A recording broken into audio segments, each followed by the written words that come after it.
Hi, welcome to another episode of the Andre The Beast Show.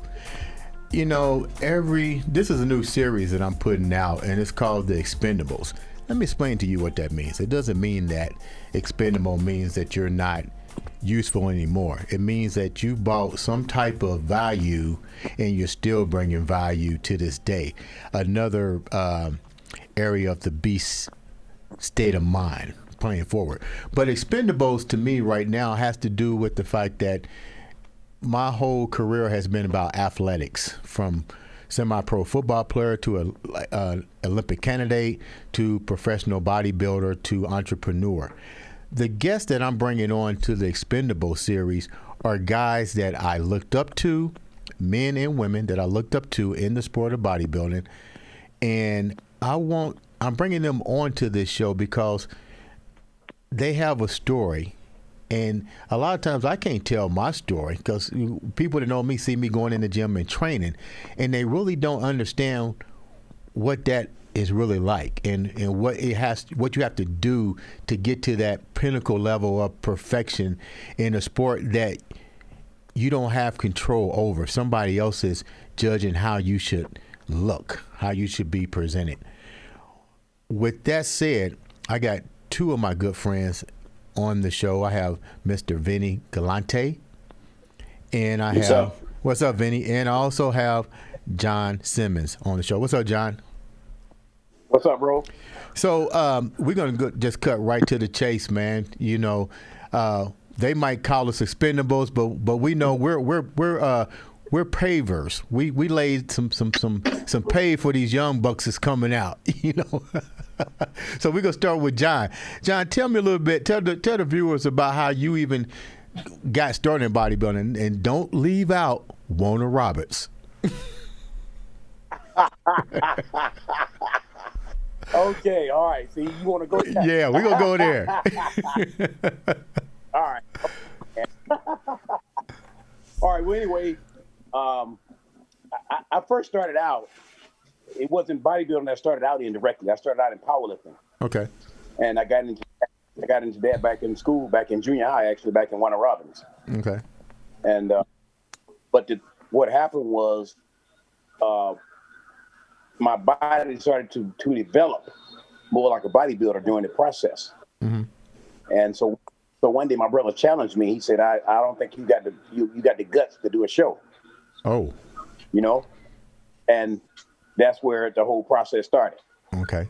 So obviously I went and did my first show. And at that time, you know, they gave out more awards. So you got awards for best arms, best abs, best back, the whole shot. Right. So my first show, I came in fourth place, and I won best arms and I won best abs. Okay.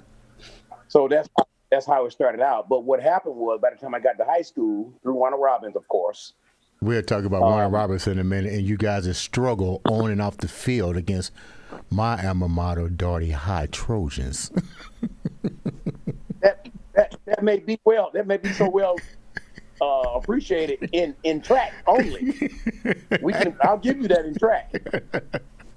I'll give you that in track. Yeah. But football is a whole different issue. You know that. Yeah, I know. Football is a whole different world. But anyway, that's how it started for me, you know. And from that point, after getting into after I got into college, I got into more serious lifting. I had to get into more serious lifting regardless, because I was in college playing football at Eastern Michigan University. And my training just took off from there. Basically, I just kept training and doing the whole process, developing myself. And after school was over with, is when I did a first legitimate show. Okay. The difference between the process of getting prepared then as it is to now is that when I came through, you pretty much had to learn what to do on your own. Right. And you learned that through trial and error. There wasn't so much information. There wasn't so much people who knew exactly how to guide you along the right way. Right. And just like I'm sure you learned on your own. And it was a trial and error process. Yeah. You know, that made it hard, but at the same time, it made it very refreshing because you learned as you went through the whole process. Correct. So that basically set me on the right track about what got me into it, and the more I learned, the better I got at things, and my career took off from there. All right, Vinny, are we here? Tell me a little bit about how your journey started. Well, I was about 15 years old, and one of my best friends, longtime childhood friend, Dino Nerney, and we used to take the bus from Jersey City to Bayonne to go to karate. Okay. And we were doing karate for about a year. And one day I walk right out the door and I see Billy's gym. And I didn't even know it existed. I never saw it before. Right. I'm like, what is that? And I walked in the door and I smelled the iron. I smelled the rubber. Yeah. And I was addicted, right on the spot, addicted. Right. And I never went back to karate. And it turned out that the guy who owned it, Billy, his grandfather lived next door to me. And my dad at the time had bought me some weights. And we were, I was putzing around in the garage and lifting. And I had the sand weights. Right. Not the sand weights. Yeah, I did have the sand weights at first. And then he upgraded me to the regular cast iron Weider weights.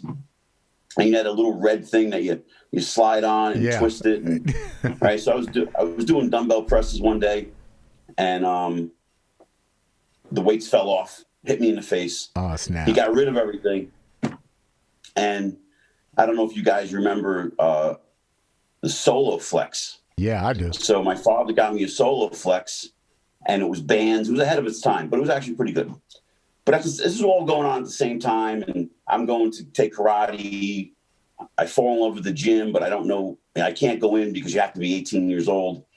And the owner of Billy's grandfather was next door to me, and I just walked up to him and I said, I'm 18 years old, but I can't drive. I was only 15. I went there anyway.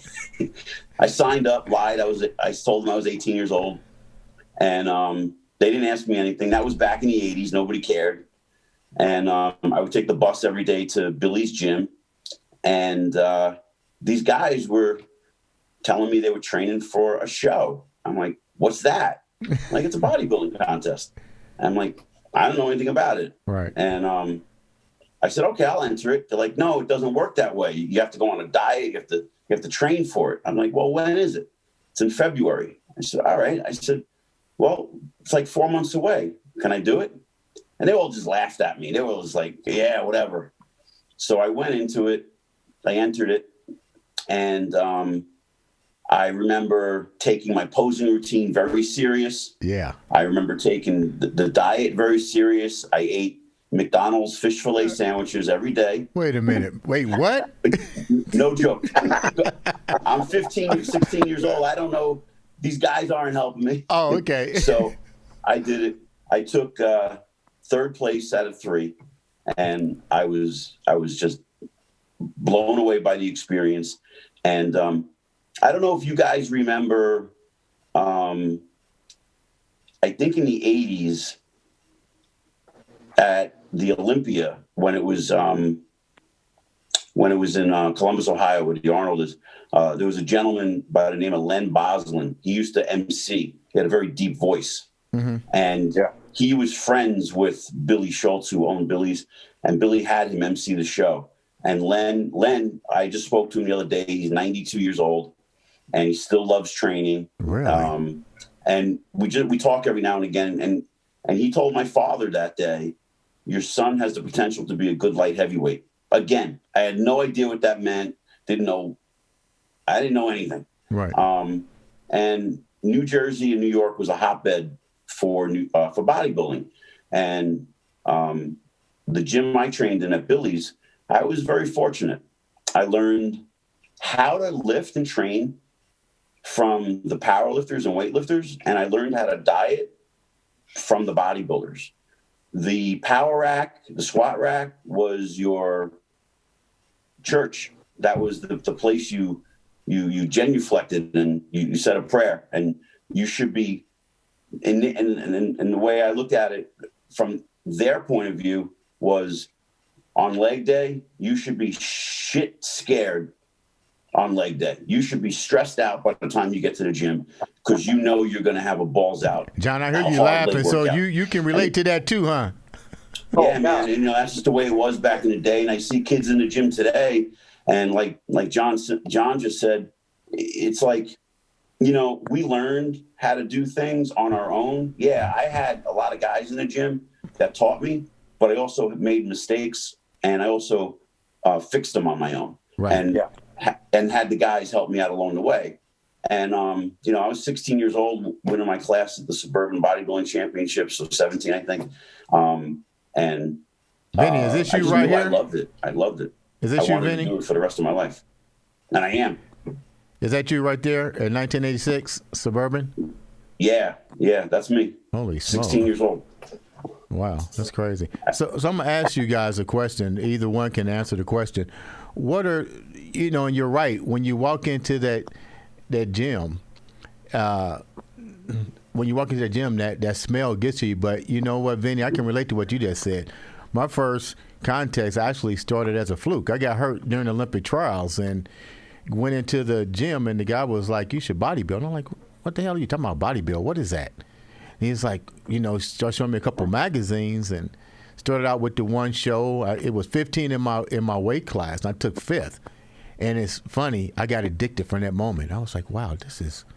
Yeah, it happens. It happens. I was like, "This is kind of cool," because I felt like I was in control of what I was doing now. I'm like, okay, I'm getting judged by what I put out. So it's a different sport, but it's not a team sport. It's individual. So I'm responsible for the outcome of this particular journey here. So my question is, for either one of you guys, when you did your first show, how addicted did it become to you that you decided this is the road that I want to take? Instantly. That's a fact. What you have to realize, though, when you do your first show, and it really has nothing to do with how the outcome comes about. You will know after you walk up that stage if you're going to go back and do another one or not, because two things are going to happen. Either you're going to do very well at it and stick your chest out and say, "Yeah, I love this," or either you're going to stink and still say, "I love this," or say, "This sucks for me," and go away. So even though I didn't place high in my first show, I knew that this was something that I wanted to encounter and take on. So once you get past that first one, you'll know if this is going to be your journey or not, because that would dictate everything else that's going to happen to you for the rest of your future in that sport. Absolutely. When did you guys make the transition to say, okay, this is no longer an amateur? Let me rephrase this, because we see this a lot, and you guys are all judges now, so we can relate. At first, when you're not a judge or whatever, you trophy hunt. When did the light click on that you go, I'm tired of the trophies, I'm ready to go for the big guns, I want the pro card? So I can so in the beginning, and this is going to be funny, but in the beginning I got a lot of attention from the girls, right? And that was great for a little while. And I remember I remember clearly I was dating a girl and I was on a winning streak, and she comes to see a contest and I don't even place in the top 5, and I'm standing on the side to go out with the top 5. And I was pretty cocky and arrogant, thinking I'm going to be out there, I'm probably going to win this. And I didn't make top 5. And it clicked in my head that moment. Like, who am I doing this for? Right. What am I doing this for?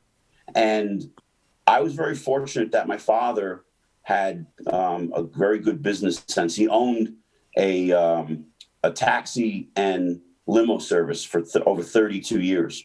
So he ran a business, and he said to me one day, if you're going to do this thing, if you're going to do it, give it 100%. But I don't mean 100% in the gym also. I mean, I don't mean 100%. I don't mean 100% in the gym alone, but you also have to apply how are you going to get into a magazine? How are you going to get on a cover? How are you going to get all of those things? And, back in the day, right before it got big, there was a period, John could tell you, there was a period where nobody had contracts, nobody had anything. And then there was a good period right before, I would say, social media hit, that you had the opportunity to get good contracts. When social media came around, it went to the toilet, it went down. But what I would do is, I'm moving forward a little bit, but when I was going into the nationals, so John and I win our classes at the USA, and Sean Ray came up to me and said, you need a year or two to build your physique a little bit more. However, this win tonight can skyrocket you for the next 2 years with guest posings and magazine covers and guest posings. Mm-hmm. I said that already, guest posings, seminars, all that stuff. So what I did was I would write to everybody, every name in Flex magazine, Muscle and Fitness, Muscular Development. There was a magazine at the time called MTI, Muscle Training Illustrated. And I would just write to everybody, and I would put together a little packet and send it to everybody. Unfortunately, nobody ever wrote back. But one day I landed a photo shoot, and with John, correct me if I'm wrong here, Jason Mathis, do you remember him? Yeah. Yeah, I landed a photo shoot with Jason Mathis, and my work ethic was, he told me at the time, was better than anybody he's ever worked with. I didn't deviate from the photo shoot. I didn't walk away. I held my stomach in. I just did what he asked me to do. I didn't complain. I was there for hours. I didn't eat, but I did the photo shoot. And that caused a reputation for me to get other photographers involved. And so every time I would go to the nationals, I would contact photographers, tell them that I'm going to be in town after the nationals. I would do this on my own dime. I pay my own way. And I would do probably 10 days worth of photo shoots at Gold's Gym. And then, next thing I know, all through 94 to 2001, I landed on about 30 magazine covers, a lot more features in magazines. I ended up with Universal Nutrition, Animal Pack for 18 years. So I looked at it as a business, mm-hmm. and I approached it as a business. I'll tell you a funny story that was also a wake-up call. Just before Universal signed me, I was with, I don't want to mention his name because I don't want to make him look bad, but I was with a guy. We were down in Florida. We were guest posing, and I was so excited. I just landed a commercial with Twin Lab, and he tells me he's excited for me and he's happy for me and all of that, right? I said, yeah, I start to shoot next Wednesday when I get back. Monday I get home, I find out he's got the commercial. I don't, because he was a contracted athlete and I wasn't, so he made a phone call. And from that moment on, I realized, just keep your mouth shut. Never tell anybody what your business is. And after that, if I ever had anything in the pot soon, I would never tell anybody until it was already done. Yeah, that's for sure. It's so many different avenues that lead you to where you're trying to get to. Just like Vinny said, everybody's got a different story and a different path. Some guys have a higher threshold of how fast they want to get there, and some guys have a different way of wanting to attain it. But after a show or two, if you do well, and you go to a national level show and you think that, okay, I think I can do this. I think I'm good enough to do this with a little bit of time. I think after I did the Junior USA at Rutgers University, and I won the light heavyweight class, and after that show, I realized then, okay, I can probably do very well at this, but you have to get past the big hurdle. And what I mean by that is you have to get past the USA, the North Americans, or the Nationals. Right. Thank you.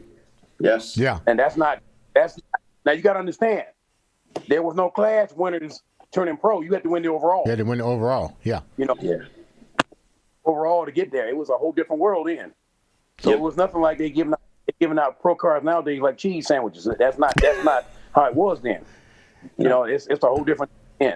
So, and Vinny can tell you, it wasn't. And then too, you had guys that were stacked. These classes were stacked, 25, 30 guys each. Yeah. And it was not a process. So it's a whole different kind of issue. But the point being is that I realized then, even going up against some great quality competition, I realized after I went to my first national show, which was the USA, and I placed third in that show at that time. John Sherman won the light heavyweight class, and Flex Wheeler won the overall. And I realized then, I said, okay, I can do very well at this, you know. And I started to focus more on the process of getting better at what I was doing. Now I had to during the whole process. My process was a little bit different from Vinny's. I was still working completely full time at the whole time of doing it. I was in the police force at the time, and I worked. You know, we had to rotate shifts. One month I'd be on days, one month I'd be on afternoons, and 1 month I'd be on midnights, all during the process of getting ready for a show. Mm-hmm. And that's not an easy thing to do. But the point being is that I knew I had the potential to turn pro at it, and I said I just got to bide my time and just keep going at it. You know, after I got done with the Junior USA, like I said, then I got involved with More Muscle magazine out of Canada, and I got assigned with them.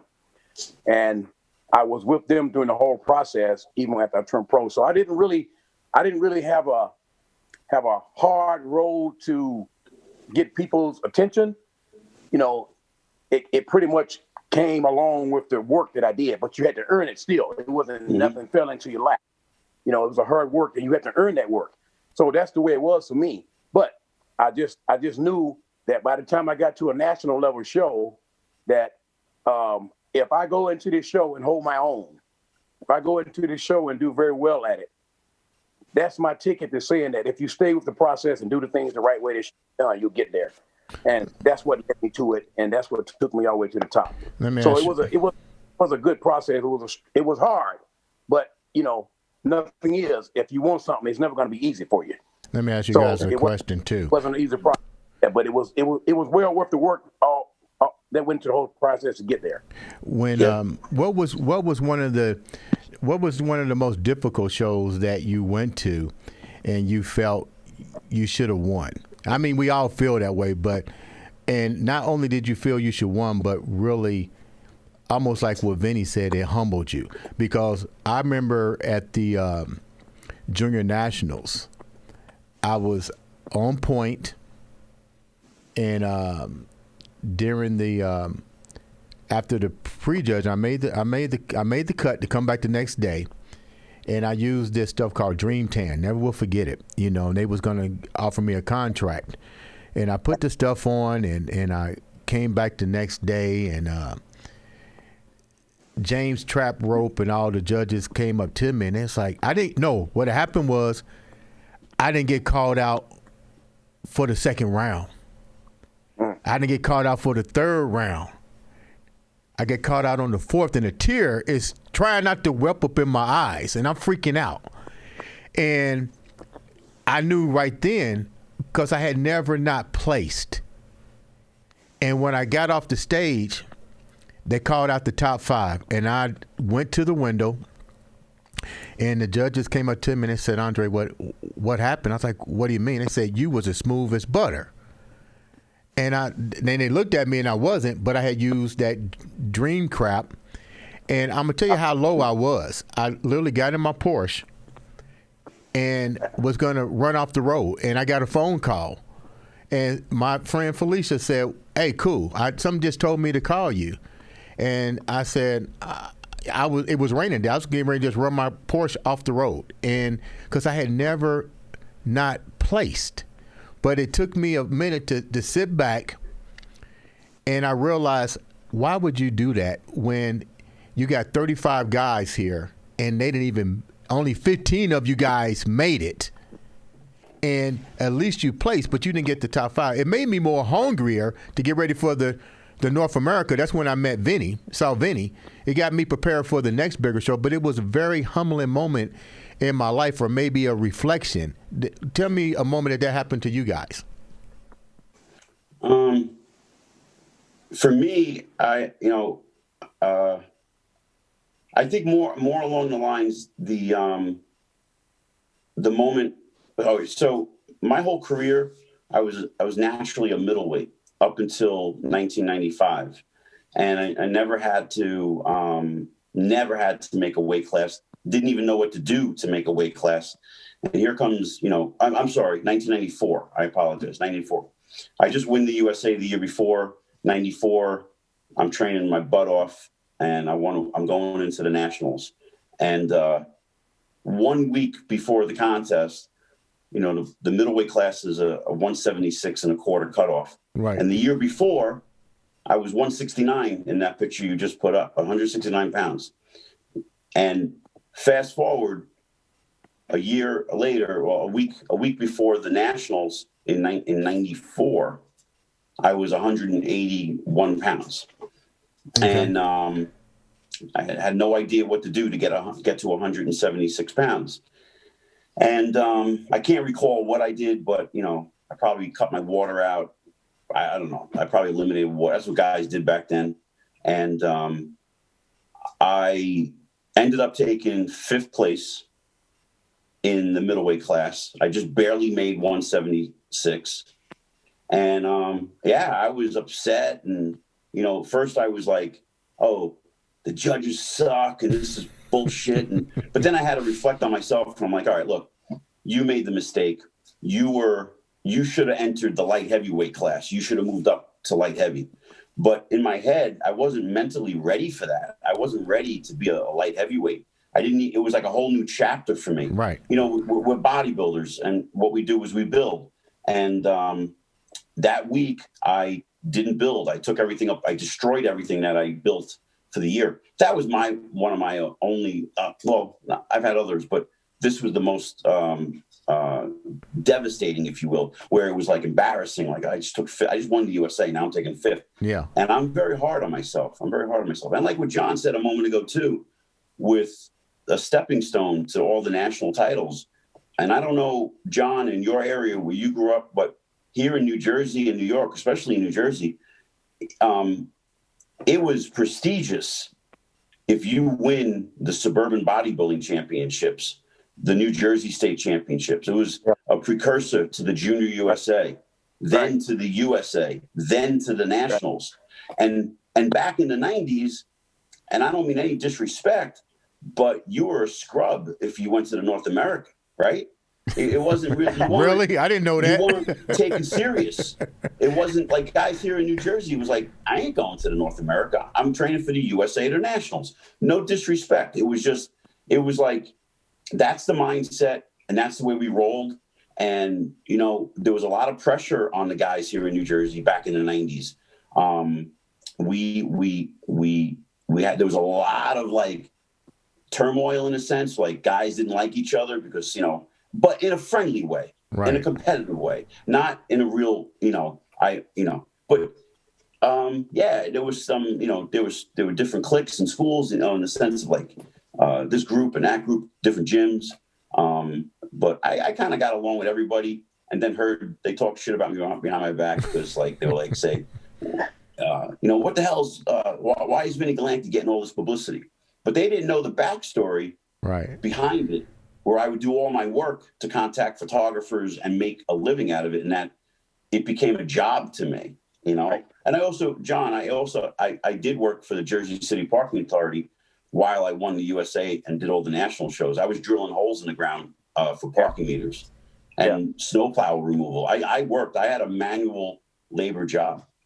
John, what was one of the devastating moments in your career that you can remember? Well, I think it was after I went to the Junior USA and won the light heavyweight class. So you're on a roll, and then from there, I go to the North Americans, and I win the light heavyweight class there. And then all of a sudden, I go back to the Nationals, for the first time. And okay, then now I'm in a whole different world. Yeah. But, you know, you're on a high. So I go to the Nationals and I place 7th. And I'm like, whoa, man, this is another world. This is a completely different world. The thing about it was, if you know what you were up against. And even though I didn't do as well as I thought, and I thought I should have done better, I kept it together. I was saying, you got to understand 2 different processes here. You at the Nationals now, you got guys who coming back here 2 or 3 years, and some of them come back 4 or 5 years, even longer than that. Sometimes they never get anywhere. Mm-hmm. So you got the best of the best trying to get over the hurdle. Mm-hmm. And I had to realize that also, even though you may feel like, okay, I'm just as good as they are, that may very well be. But that's not always the case. Is sometimes, even if a guy may be just as good as you are, but if he's been there 2 or 3 times, and the process and the whole system realizes that, more than likely, he's going to get the nod. Because in a lot of people's mind, he paid his dues. Hey, but check this out. Check this out, John. Check this out. And you also got to take into consideration that it's a lot different back when we were competing, because like Vinny said, if you wasn't on the cover of a Flex magazine or you didn't do your due diligence, you was pretty much the favorite going in. So that's who you was like. If he was in your weight class, you go, wow, but let's go a little bit deeper than that. I remember when Flex Wheeler was the favorite to win, I think, of the Junior National, and who came out of the woodwork that nobody ever heard of, Kevin LeVrone. Yeah. So you got the guys that you never even heard of that came out of the woodwork, and you go, holy crap, where did this guy come from? And now you don't throw a wrench in it because we didn't have social media. Yeah, absolutely right. But see, the thing about it was, you got to understand too, that was pure innocence, that was pure truth, because you didn't have social media hyping these guys up. Nobody knew what these guys looked like. So when you got to the show, it was what you saw. Yeah. You know what I mean? So there was nothing to say other than if you had magazine coverage, like Vinny said, if you got the magazine coverage, okay, that was your publicity. Right. You know, we didn't have this what we have now, but that's what you had to go on. But see, it was more innocent then, because like you said, you get a guy come out of the woodworks, he got to be phenomenal to come out and beat a guy that's on the cover. But the thing about it was done the right way without any hype of saying, okay, this guy's a major favorite, let's concentrate on him. Right. That was not the case then. Right. That wasn't the case with us. Every man was for himself. Either you beat me or you didn't. Right. You know, it was nothing between about how much time has he spent on stage, anything like that. If I came up against Vinny and Vinny looked as good as I did, and I don't know him from Adam, except for seeing him on the stage, but if he came to the show and looked better than me, even though he may have had the process of getting all this publicity, and I come out of the woodworks and okay, say, this guy looks just as good as he does. Okay, I can understand it. Me and this guy are fighting to do the job right. I didn't get there, or he didn't get there, because he had a whole bunch of publicity behind him other than what you got from a magazine. That's all we had to go on. You know, and I loved it when it was that way. I'm not really high on a whole lot of social media hype, because I think it takes away from some of the hard work that people should put in to get where they need to go. Right. Yeah, absolutely. Take away from some of that, you know, in a lot of ways. But then too, on the other flip side of the coin, it does you a lot of justice. Right. So you have to look at it both ways. What's more important? Is it to hype a guy up so that he does better, or is it to hype a guy up and give him the nod because he can go on his past laurels that he's done? Right. So it's a whole different it's an equation to look at when you're dealing with something like that. I'm gonna say something to Vinny, and I'm gonna address you too, John. And I told Vinny when we was off the air, I remember meeting him at the North America, and as we was getting ready, I looked at him, and he had already had the publicity. So my mindset was like, okay, he's the favorite going in. But he was in a weight class above me because I didn't understand the kilos, because I actually would have had been competing against him. But I did what Vinny did. I dieted up, but I had to go in a lighter class because I was 1 pound away that I couldn't shed during the weigh-in. But I told Vinny this, and that's one reason why I contacted him to be on the show, because I admired his physique. He just had this classic Bob Paris type look that, just streamlined. And I remember telling Vinny, he probably don't remember this, as he was getting dressed, I said, hey, man, I introduced myself to him. I said, I'm a big fan of yours. I said, and you know what? I'm going to go out there and watch you, because his class was after mine. And I remember telling him, I said, man, you won the class. I'm not a judge because I'm still a competitor. I said, but I don't see nobody beating you. And I remember the three people that impacted me at that contest. It was the first time they had a super heavyweight. That's when Dave Palumbo was there.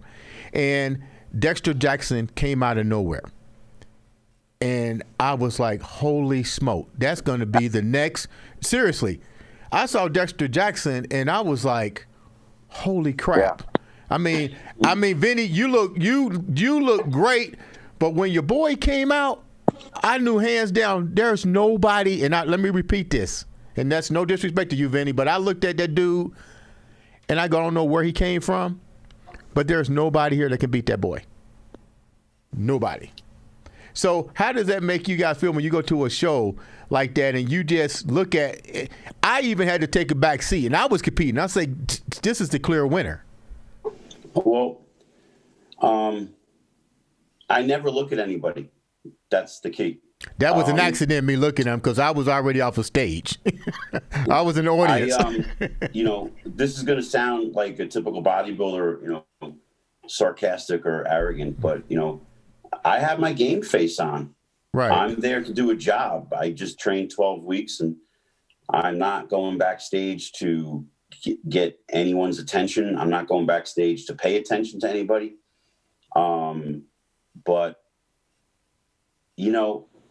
I just try to keep my focus and do my best on stage. I remember when so this is kind of what you're saying a little bit in a different way. Dave Palumbo did my program for the 2008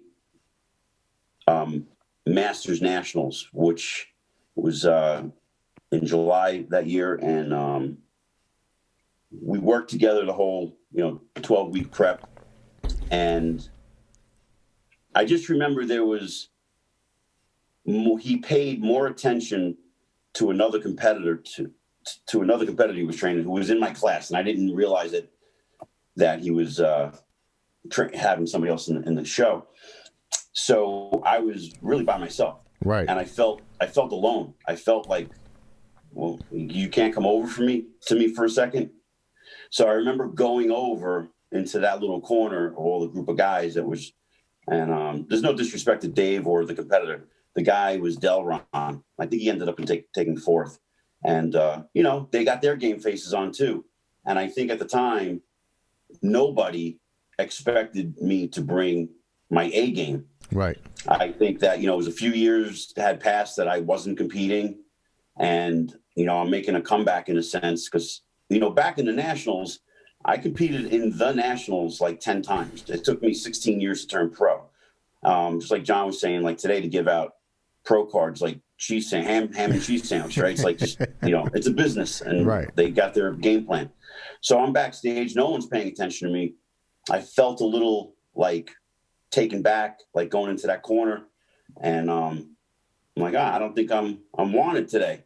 And I walk away, do my thing. I pump up, and I win the entire show. I win the overall, get my pro card.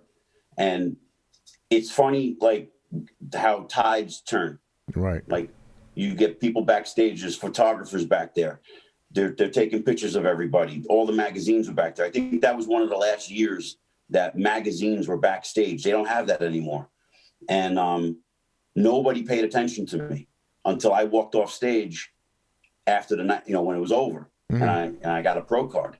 And then, I got in all the magazines again. So that was cool. But it was like a weird dynamic, it was like kind of weird. Like, hey, this is kind of weird. Why is nobody paying attention to me? I'm dead serious. I trained really hard for this thing.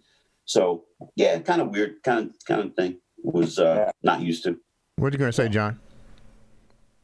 Well, as far as for me, it's all in preparation for me. I'm my own worst enemy. I feel like if my prep has been good, everything is on point, and I know I've done the very best that I can do, my confidence level is going to be through the roof anyway. So it's not the fact of who else may show up. I could care less. If I know I've done the very best that I can do and I'm going in prepared 100%, I'm going to feel the highest concentration of confidence that I've ever felt because I know I've done all I can do and I know I'm ready for it. Now, if somebody comes in and they're better, so be it. But I don't go into it saying, okay, there may be a chance that somebody could do this for me. I don't think like that. Mm-hmm. Now, I'm a realist at the same time.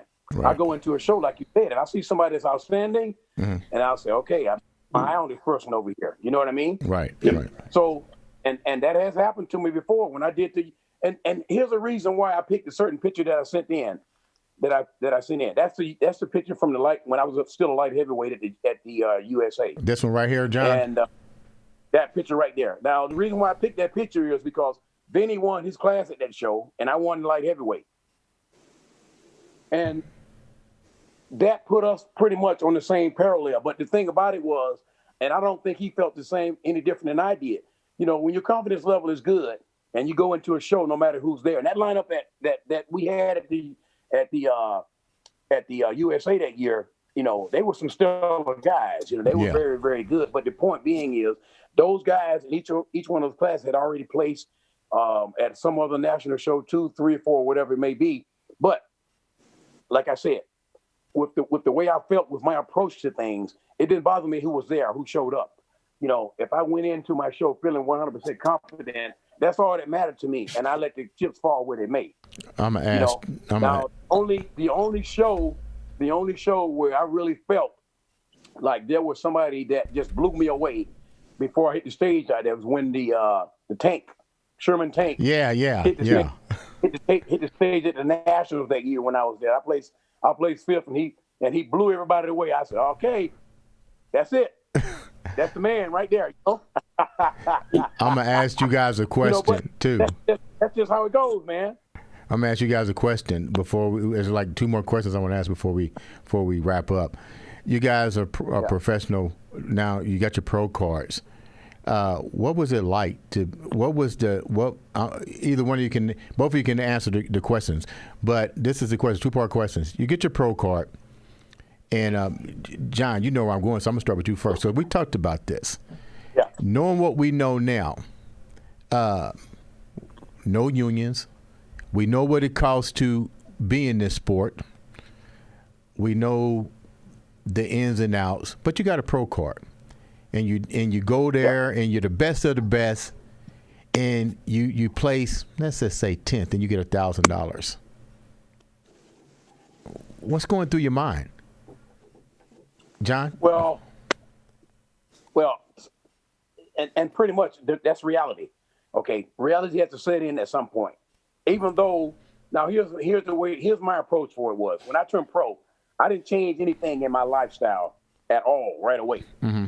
Because I had no idea which way this was going to go, which road this was going to take me down to. Right. So, I never even though things got good for me, it got lucrative, and it paved the way for what I have in life today. Right. I never ever let everything go and filled up one bucket and left the other one empty. Okay. I didn't look at it from that approach, and I hope even to this very day. As far as that process goes, those things don't change. There is no guarantee that you're going to make a dime when you turn pro. Right. It's not. You have to earn that. Right. That's not going to fall off trees like an NBA contract. That's guaranteed money. Right. We don't have that. Right. We don't have that. I would like to see the day come when athletes can sign a contract. I mean, I know some guys do have signed a contract and they do get paid for it. But when you know for a fact that you can get more out of what you're doing than just scraping by or saying that I came into the show and I placed third and I made $2,500. Well, it cost me $3,000 to get ready. so yeah. You my point. Yeah. So there's nothing guaranteed. I just don't feel like any athlete coming into it to just say, okay, this is my goal. I'm going into with this. This is it. I've hit the jackpot. If you had that kind of attitude, there is a very, very high chance that you will be disappointed somewhere down the line. Vinny, what you got to think about that too? My story is a lot different. I compete, like I said, I did the nationals like 9 or 10 times. Right. And when I did the 2008 Masters Nationals, I did it as a warm-up so I could make a big impact in November for the Nationals. Right. And Steve Weinberger came up to me on stage. He handed me the trophy, put my hand in the air, my arm in the air, and he said, duplicate this next year in your first pro show. And it just was like, pro show? I got the Nationals in November. So next thing I know, I'm on the phone with Bob Ciccarillo. Yeah. And I was telling Bob that I wanted to not take my pro card because I didn't deserve it. He's like, what are you talking about? I said, I won the Masters Nationals. I didn't win the Nationals. I don't deserve it. He's like, Vinny, you just got your pro card. I'm like, yeah, but Bob, I didn't win the USA or the Nationals. I got to win the Nationals. And he talked me out of it. I was already going to call the IFBB office and say, I don't want my pro card. A lot of people say, you're crazy. But that was the magnitude of how prestiged the Nationals were back then. And so fast forward, I do a couple of pro shows, and I'm not looking at the fact that, like, my first pro show, I believe it was the 2009 Pittsburgh Pro. I was a little off. I took 7th. I was nervous. I was holding a little bit of water. But 2 or 3 weeks later, I did the New York Pro, and I was solid. I was ready. But I took 7th, and to me, that was failure. But I didn't realize that 4 of the guys ahead of me were in the Olympia in the top 5 the year before. So I wasn't looking at that. I was looking at, you suck. You now are not good anymore. You just entered a whole new territory. And just like John said about him winning in the North America, and then he goes to the Nationals and takes 7th, it's a different ball game. So I thought, okay, this is a different ball game. And I tried harder, and I tried harder. And then the harder I tried, the worse I got. And everybody was like, and this is a point, never in my career did I ever listen to anybody until now.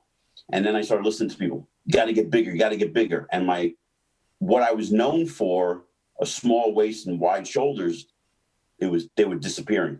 My waist was getting bigger, and my shoulders were getting narrower, and my placings were getting worse. And I led into some pretty bad depression. And I said, the hell with this. I quit. I'm done. And 2013 was like the worst, most horrible condition I ever was in. I walked away from the sport and came back in 2018 to compete. And I took dead last in the Masters Baltimore Pro, and it was a shell of me. I continued training the whole year, and I came back last year, and I was signing the contracts for the Masters Pittsburgh Pro. And my wife says to me, you're going to enter the 50 and the over 40? I said, yeah. She goes, Vin, are you sure you could place in the top, the over 40? I'm like, oh, man. I said, listen, if I just win the over 50, no one's going to give a crap. No one cares. I got to win both. And turns out I win both, and I'm the only guy that has ever done that. So I'm proud of that. And, my next step is to kind of redeem my 2013 year. Mm-hmm. I don't care about the placing. And there's a story to that. We could do that another time. But I want to go into a 212 show to close that door, close that chapter, redeem myself. Just a personal thing. I'm not unrealistic. Like John's saying, he was never unrealistic about if there's somebody better in a show. I've been up against guys like that who were better than me. And when I had my A game and somebody was better than me, just because you're great and you're in your best condition ever doesn't mean you're going to win. It just means that somebody better didn't show up or somebody better is going to show up. And I'm realistic with that. So I want to do a 212 show. And probably after that, I'll stick to the Masters. And, I'm going to be 54 years old next April. And I still love this stuff, man, before my feet hit the, floor every morning. Every morning I wake up and I think about, what am I training? I'm 54. And it is me in my basement. I'm 53 years old and I still think that way. I don't know, I'm nuts, right? So I'm still that 16-year-old kid that walked into Billy's back in 1983. All right, guys, before we wrap up, let's go back to John. We want to tell the viewers what you guys are doing now besides training. You guys definitely are doing something constructive. So let's start with John first. John, what are you doing now outside of still training? Well, I got a lucrative, pretty good training business going at the time. It's been pretty stellar for some years now. And, I promote 2 shows a year. Tell us about the shows and how we can find those shows and contact you if people want to know more information about the show and your training services and things that you have to offer. Yeah, well, it's two national qualifying shows that I put on every year, and usually the John Simmons. The one is the John Simmons Classic, and the other one is the show that I team up with, and it's just pretty recent here that I teamed up with Miss Olympia Linda Murray. Her show is, we're putting the show together, and it's going to be in August. Mm-hmm. So one show is in May and one is in August. And besides the fact that the training business is going well, I promote posing clinics every month. And other than that, I will do some outside work on the side a little bit with the security stuff that I've been trained in. So, but it's keeping me well versed, it's keeping me well secure. I have nothing to complain about, but business is well, and it's been rolling smooth for some years now. So it's all been good for me. Is this the show, John? We're pulling up on the screen right now. Can we get it up, Jason? Is this the show? Yes. Okay. Yes, that's it. Okay, so they can check you out and contact you through the information that's on this. We'll put it on the website. I mean, not on the website, but we'll post it on the podcast too as well. Can you see it, Jason? There we go. And this is the one that has Linda Murray with you? No, that's the one I do alone. The one with Linda Murray is not until August. If we come back on again, I can have different information that'll promote that. Okay. If that comes out before, because we don't know how things are gonna roll up for next year anyway. So everything's kind of in the air right now. Okay. So we're gonna have to wait and see how it goes. But yeah, so it's some good things in the makings for next year, and looking to add another show to it if everything goes well. So it's gonna be pretty good year. Don't go nowhere. Vinny, let the viewers know what you're doing right now, and if there's something we need to let the viewers know that you're doing. So John, I can tell you that I know a really good guest poser that needs a job. I can guest poser your show. Yeah, I got you, man. You're already ahead of me. I was already thinking that anyway. All right, cool. So everybody can contact me at Vinny Galanti _ on Instagram. I'm doing same thing that John does. Guest posing, teaching posing, and a lot of training clients. The COVID was, this whole lockdown and the quarantine, really put a hold on everything. But I managed with stuff like this, with Zoom and doing clients online. But yeah, I'm available for personal training. I'm in New Jersey, and you can reach me on Instagram at Vinny Galanti _ Before we leave, I'm gonna leave it with Vinny right now, and I'm gonna go back to John. And I ask this with all the guests on the show. We all dealing with a lot of stuff going on in the world, from having to get shut in to not racial tension, the whole 9 yards. Vinny, lead these people with something positive right now. Like I said a second ago, before I hit the floor every morning, I think about training. But the second thing I think about is how grateful I am, and grateful to do what I do. And I actually do say a prayer before I go to bed and when I wake up in the morning. I belong to a men's Christian club, a group in Ramsey, New Jersey. And, I'm part of a cornerstone where we set up a whole weekend, and I'm all about positive Christian lifestyle. And I know you guys are not the same color as I am, that would be stupid to say I don't see that, but that doesn't mean I judge you or you judge me. And I don't understand that thinking. I've grown up with all black guys and, women and Spanish, Puerto Rican, whatever. I don't give a shit. Doesn't matter to me. All I care is about treating people good, being positive, and I always, always, always take a step back when someone's in a bad mood. And I said, it's not me. They got something going on in their life. And if I can't lend a helping hand, then I just back off and let them go through their day. And I think we need more of that in this life, in this world. I'm humbled and I'm blessed, and I thank you for inviting me on this show. And, I really am truly blessed that I could do what I'm doing still for the thing I love, the last 30 something years, 35 years. So I thank you. John, give the viewer something to remember.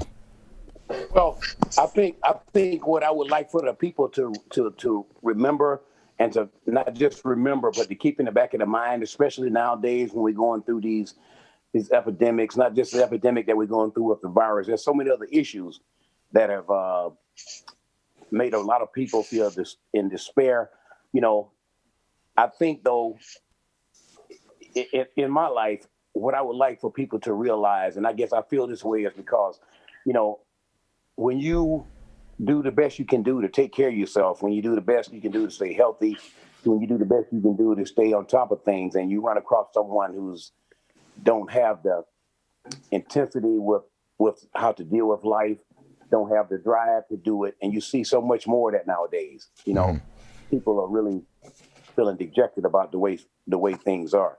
So, in my life, what I always tell people is that once you start to feel like you're starting to slip down, or you start to think that, I should be into another situation in my life. And just like Vinny said, I try not to leave home as much as possible before I leave out for my day without hitting my knees. That's just how it goes. First of all, I like for more people to do that. That's always the number one thing that people should do when they leave home. The power from the big man upstairs is more powerful than anything on this earth. And that's number one with me. So, but in reality, I think that I would just like for people to realize that, hey, no matter what field you're in, no matter what direction your life may be going in, if you got the positive things around you, if you got the positive attitude about how far you can get with what you're trying to do, it's really a pretty simple equation. It's not a hard thing to do. Just surround yourself with the right people. Surround yourself with the right things that are going to get you there.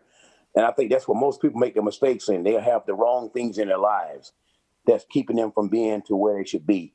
If more people would just step back, like Vinny said, step back and look at the real positive part of it and realize the changes that you should make, it would make things so much better for them that way.